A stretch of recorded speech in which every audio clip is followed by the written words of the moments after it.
Hi, today I'm going to be talking about how to solve simple harmonic motion problems using second order differential equations. First, let's take a spring and extend it by a length x. The restoring force pulling it back is given by Hooke's law, saying F equals minus kx. Now, using Newton's second law,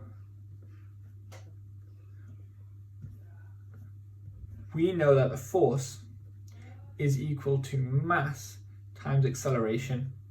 And extending this law to our definitions from calculus, we can say that it's m multiplied by the second derivative of x with respect to time, or d2x by dt squared.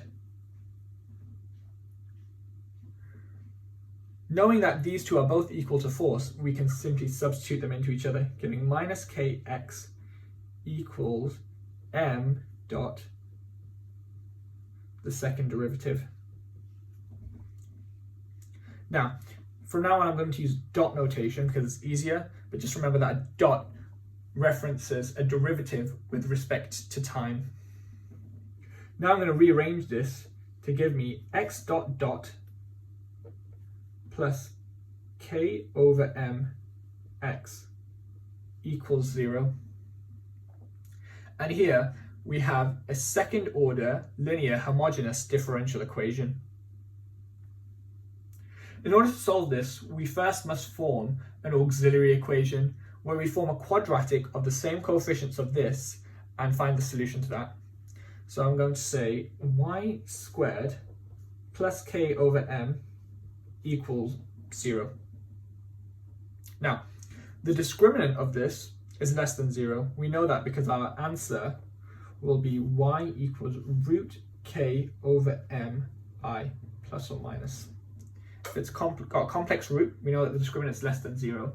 And as a result, our answer, our solution, will be of the form x equals e to the pt bracket a sine qt plus b cos qt, where p and q are represented by the solution, where in the general form it would be y equals p plus or minus qi.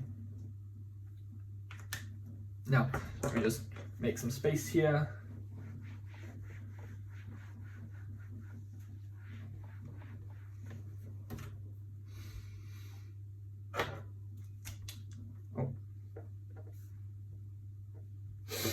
As our solution gave q as root k over m and p as 0, we simply substitute these into our general form over here to find x equals a sine root k over m t plus b cos root k over m t.